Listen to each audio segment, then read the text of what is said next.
Hello మూర్తి, నేను ప్రసాద్ని. మనం మాట్లాడుకున్నట్టుగానే proceed అయిపోవచ్చు. వసంతకి ఎటువంటి అబ్జెక్షన్ లేదు, కానీ తనకి ఫర్దర్గా ఏ ప్రాబ్లం రాకూడదు. అలాగే. ఓకే. ఇక్కడేం చేస్తున్నారు?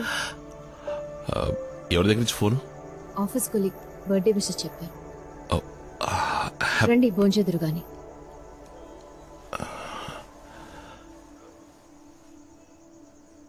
ఆకాశవాణి విశాఖపట్నం కేంద్రం. మీరు ఇంతవరకు విన్నది మన ప్రధానమంత్రి స్వచ్ఛ భారత్ కొరకు ప్రజల మధ్యలో కనువిప్పు కలిగించేందుకు విశాఖలో జరగబోయే మ్యారథాన్ పరుగు పందెంలో అందరూ పాల్గొనవలసిన ఆవశ్యకత గురించిన ప్రసంగాన్ని మనం విన్నాం.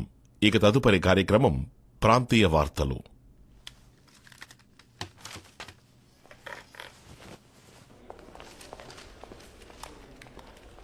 Sir, Ramnagar traffic police station నుంచి మిమ్మల్ని అడిగారు. కాంటాక్ట్ చేయమని నంబర్ ఇచ్చారు.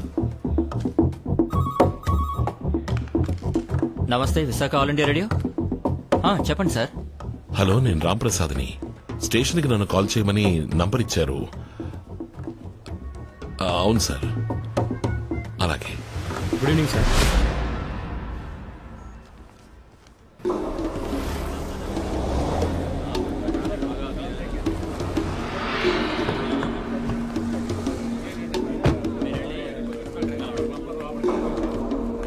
జగదాంబ సెంటర్ దగ్గర ట్రాఫిక్ జామ్ అయిందట, వెంటనే క్లియర్ చేయండి. Good morning. సరిగ్గా 4 గంటలకి ప్రెసెంట్ పాసింగ్ ఉంది. రాసావా? స్టీఫెన్ సార్ మీట్ అవ్వాలి. నేనే పెట్టాలి. సార్ ఏంటి? నమస్కారం సార్, నా ఏయ్, పేరు త్వరగా రాంప్రసాద్. వెళ్ళవయ్యా, నా మొహం కేసు దిక్కులు చూస్తావేంటి? వెళ్ళు. నేను రాంప్రసాద్ని. ఆ యాక్సిడెంట్ కేసేగా. ఆవిడెవరు? తను నా వైఫ్. ఇదెవరు? నేనే సార్. గుర్తుపెట్టారా? ఈ ఫోటో లైసెన్స్ లంగా ఓణి వేసుకున్నప్పుడు తీసింది. ఎక్స్పైర్ అయ్యి 2 ఏళ్లైంది. యాక్సిడెంట్ అయినప్పుడు సార్ ఎక్కడ ఉన్నారు? నేను కారులోనే ఉన్నాను సార్. ఇంట్లో వంట ఎవరు చేస్తారు? నేనే సార్. హౌస్ వైఫా? లేదు సార్, రెవెన్యూ డిపార్ట్మెంట్ లో వర్క్ చేస్తున్నాను. వర్క్ చేస్తున్నారు, డ్రైవింగ్ చేస్తున్నారు, వంట చేస్తున్నారు. అయితే మరి సార్ ఏం చేస్తున్నారు? సార్, నేను ఆల్ ఇండియా రేడియోలో జాబ్ చేస్తున్నాను సార్. ఇన్స్పెక్టర్ రామ్మూర్తి గారి ఫ్రెండా? ఆ రిపోర్టర్ ఇక్కడ అందరికీ ఫ్రెండే. ఇలా చూడమ్మా, ఇప్పుడు ఇది కేసు అయింది. RTI crime. ఈ నేరానికి 3 ఏళ్లు ఊతలు లెక్కెట్టాలని చట్టం చెప్తోంది. ఇకపై పత్రికలు, టీవీ, కోర్టు అన్ని మీ వెంట పడతాయి.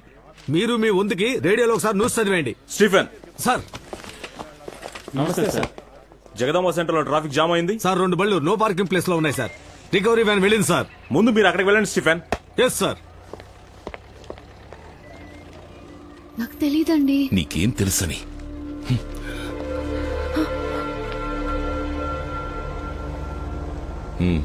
నీ పేరు చెప్పాను మూర్తి, ఆయన రెస్పాండ్ అవ్వలేదు. ఇప్పుడు ప్రాబ్లం అది కాదు, నా వైఫ్ లైసెన్స్. అది ఎక్స్పైర్ అయ్యి 2 ఏళ్ళు అవుతోంది. అవును, ప్రాబ్లమే. మనం ఒక లాయర్ ద్వారా మూవ్ చేయడం మంచిదని నాకు అనిపిస్తుంది. బర్త్ డేటా ఎవరికి తెలుసు? మేడం గారి జాతకంలో ఒక డేటు, స్కూల్లో ఒక డేటు, ఇంటర్ సర్టిఫికెట్లో ఇంకొక డేటు. ఆవిడ ఎప్పుడు పుట్టారో ఆవిడకే తెలీదు. ఇప్పుడు హెయిర్ కలరింగ్ చేయించుకుని మళ్ళీ 2nd ఇయర్ చదవబోతోంది. అబే లేదు మూర్తి, ఈ కేసు క్లోజ్ అయ్యేంత వరకు నేను టూరిస్ట్గా కూడా ఎక్కడికి వెళ్ళలేను. ఐర్లాండ్ వెళ్లే ఆశలు వదిలేసుకున్నాను మూర్తి.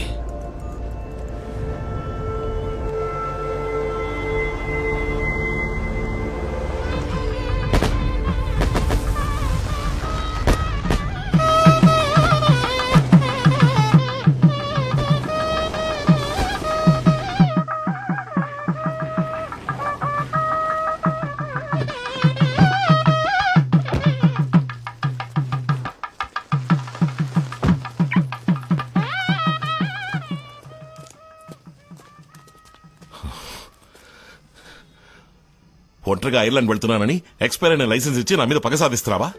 అయ్యో, అది ఎక్స్పైర్ అయిన విషయం నాకు తెలియదని మాత్రం చెప్పుకో. నిజంగా తెలీదండి. లైసెన్స్ తీసుకోవడంతో సరి, ఆ తర్వాత ఒక్కసారి కూడా యూజ్ చేయలేదు. నాకు ఇచ్చే ముందు కూడా నువ్వు దాన్ని వెరిఫై చేయలేదా? లైసెన్స్ కూడా ఎక్స్పైరీ ఉంటుందని తెలీదు. నా మాట నమ్మండి. నాకు తెలీదు అనే ఒక్క మాట నేర్చుకుని ఈ లోకంలో సంతోషంగా జీవించే ఏకైక వ్యక్తి నువ్వే. నేను ఫారెన్ కి వెళ్లకుండా నువ్వు వండి పెట్టేది తింటూ నీ మొహాన్ని చూస్తూ ఇక్కడే వండిపోవాలి, అంతే కదా? ఇన్నేళ్లలో మీ మాట ఎప్పుడైనా కాదన్నానా? మీకు ఎదురు చెప్పానా? ఐర్లాండ్ కి వెళ్దామని మీరు అన్నప్పుడు వయసైన అత్తయ్య మావల్ని ఒంటరిగా వదిలి వెళ్లడం బాగోదు, మీరు మాత్రం వెళ్ళండని చెప్పింది నేనే కదా. మీరు ఇలా మాట్లాడొచ్చా? మనం హ్యాపీగా బతకాలన్న కోరిక నాకు మాత్రం ఉండదా? తప్పకుండా ఉంటుంది. రాణి కొన్న చీర కంటే నీ చీర కాస్ట్లీగా ఉండాలి. ఆఫీస్ అయిపోయిన తర్వాత గిరిజతో కలిసి పావు బాజీ తినాలి. ఇవన్నీ నువ్వు ఎంజాయ్ చేస్తూ చెప్తుంటే నేను ఇకిలించుకుంటూ ఊ కొట్టాలి. ఇలాంటివి చాలా ఉన్నాయిలే. నేను మీకు నచ్చలేదా? నీ వల్ల నాకు నేనే నచ్చడం లేదు. చక్కని జీవితానికి వేరే అర్థం ఉంది. ఉదయం 7ంటికి అర్జెంటుగా టిఫిన్ మిక్కి, మధ్యాహ్నం భోజనాన్ని పొద్దునే టిఫిన్ బాక్సులో కుక్కేసుకుని, రాత్రి కేవలం 4 చపాతీలతో రోజంతా కాలక్షేపం చేసి, వారంలో వచ్చే ఒక్క ఆదివారం కోసం ఎదురు చూస్తూ జీవితంతో అయిష్టంగా బతికేమంటావు. నాకు చక్కటి ఏరియాలో మంచి ఇల్లు ఉండాలి. చక్కటి అట్మాస్ఫియర్ లో పాప పెరగాలి. చుట్టుపక్కల ఉన్న నైబర్స్ బాగుండాలి. అందరి వైఫ్లు ఎలా డ్రెస్ చేసుకోవాలో నేర్పిస్తున్నారు. అనౌన్స్మెంట్ సరిగ్గా లేకపోయినా, మోడరేషన్ బాగా రాకపోయినా ఒకరికొకరు హెల్ప్ చేస్తూ కరెక్ట్ చేసుకుంటున్నారు. ఫ్యూచర్ గురించి డిస్కస్ చేసుకుంటున్నారు. నేను దానికి నోచుకోలేదే. రాజకీయాలు లేవు, స్పోర్ట్స్ లేదు, సాహిత్యం లేదు. టైంకి ఇంటికి వచ్చి చావాలి. లేట్ అయితే 4 మెసేజ్లు, 7 ఫోన్ కాల్స్. దేనికోసం? వంకాయ రేటు పెరిగింది, టమాటాల రేటు తగ్గింది, స్కూల్ ఫీజు కట్టాలి అని డిస్కస్ చేయడం కోసం. నా జీవితం దీనికే అయిపోతుంది. ఇవన్నీ నేను ఇంటికి వచ్చిన 14 ఏళ్ల తర్వాత చెప్తున్నారు. నా సంతోషం కోసం ఇదంతా చేశానా? అత్తయ్యని మామయ్యని బాగా చూసుకోవాలన్న బాధ్యత నాకుంది. నిన్నే వండానో, రేపే వండాలి, ఇవాళ ఏం చేయాలి, ఇవన్నీ నాకు ముఖ్యమే. బడ్జెట్ లో సంసారం చేసే వాళ్ళకి వంకాయల టమాటాల ధర ఇంపార్టెంటే. ఒక్క మిరపకాయ ఎక్కువ పెడితే, కొంచెం ఉప్పు ఎక్కువైతే వాళ్ళు విసిరి కొడతారుగా. అయితే వంట మనిషిని పెట్టాలంటావా? వద్దు, హోటల్ నుంచి ఆర్డర్ చేసుకుందాం. ఇకపై నువ్వు వంట చేయక్కర్లేదు. ఏం మాట్లాడుతున్నారు? నాకు కోరికలున్నాయి, కలలున్నాయి. కలలా? ఏమిటండి తమరి కలలు? కళ్ళు మూసుకుని నిద్రపోతే అందరికీ కలలు వస్తాయి. అవి కావు. ఫ్యూచర్ ని ముందు చూపుతో చూడగలిగే విషన్ కావాలి. అలాంటి కలలు కనాలంటే మినిమం క్వాలిఫికేషన్ ఉండాలి. అలాంటి కలలు ఈ మొహానికి చచ్చినా రావు. తీసి తగలడవే. హలో, అవును, ఏంటి ఎప్పుడు? సరే, కమిషనర్ ఆఫీస్ నుంచి మాట్లాడుతున్నారు. పొద్దున్న 10ంటికి రమ్మంటున్నారు. నువ్వు వెళ్ళిరా. నాకు రావడం కుదరదు. నాకు వేరే పనుంది.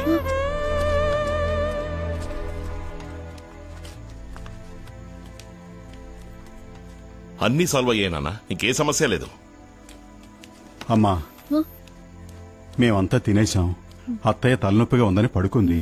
టేబుల్ మీద చపాతీలు చేసి ఉంచింది. తిని పడుకోండి. అలాగే మావయ్య.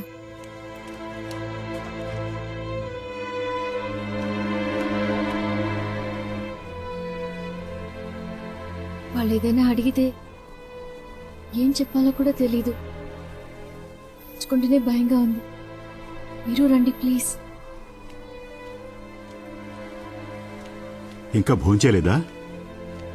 ఇక్కడేం చేస్తున్నారు? ఏదైనా సమస్యరా?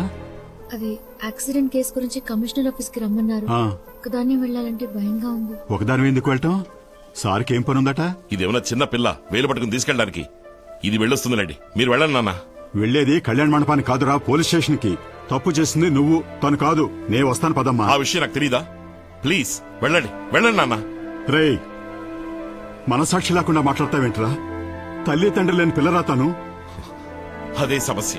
దానికి లేకపోవడమే సమస్య. నాకు అందరూ ఉండడమే సమస్య. ఒరే రా. నాన్న ప్లీజ్, ఇది నా పర్సనల్ మ్యాటర్. ఇందులో మీరు జోక్యం చేసుకోకండి. లోపలికి వెళ్ళండి.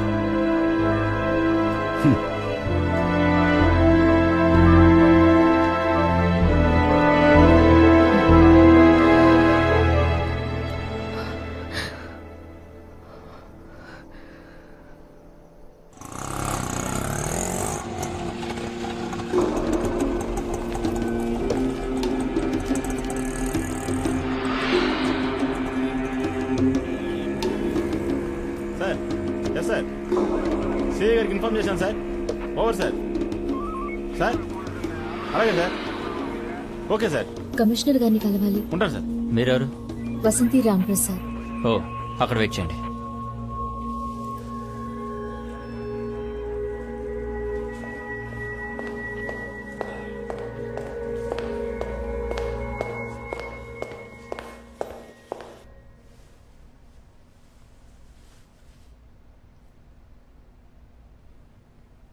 ఎల్లుండి మీ ప్రోగ్రామ్ ఏంటో చెప్తారా? వర్కింగ్ డే సార్, ఆఫీస్ ఉంది. ఇంకా ఇంకేం లేదు సార్. అయితే ఆ రోజు మీరు ఆఫీస్కి వెళ్ళొద్దు.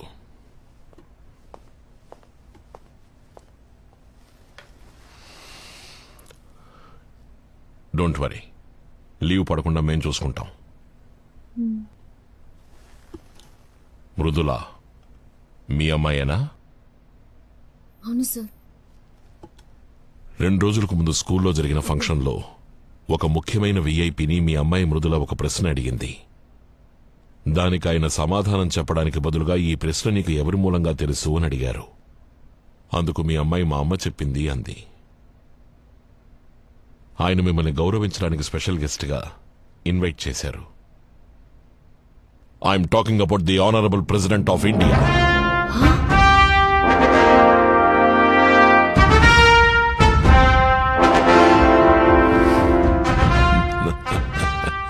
ఎల్లుండి పొద్దున సరిగ్గా 8ంటికి తాజ్ హోటల్లో ప్రెసిడెంట్ మీతో కలిసి బ్రేక్ఫాస్ట్ చేస్తారు. దానికి సంబంధించిన ఇన్విటేషన్ మీకు ప్రాపర్గా వస్తుంది. రేపు ఈవినింగ్ 4 o'clock అఫీషియల్ వెహికల్స్ మీ ఇంటికి వస్తాయి. సెక్యూరిటీ రీజన్స్ కోసం రేపు రాత్రి నుంచే మీరు తాజ్లో స్టే చేయాల్సి వస్తుంది. మీకు తోడుగా కావాలంటే ఎవరైనా ఒకరు రావచ్చు, కానీ ప్రెసిడెంట్ మీట్ అవబోయేది మిమ్మల్ని మాత్రమే. So be prepared tomorrow by 4 o'clock. Sir, accident కి సంబంధించి 5ంటికి రేపు ఇందిరానగర్ స్టేషన్ కి ఇన్స్పెక్టర్ రమ్మన్నారు.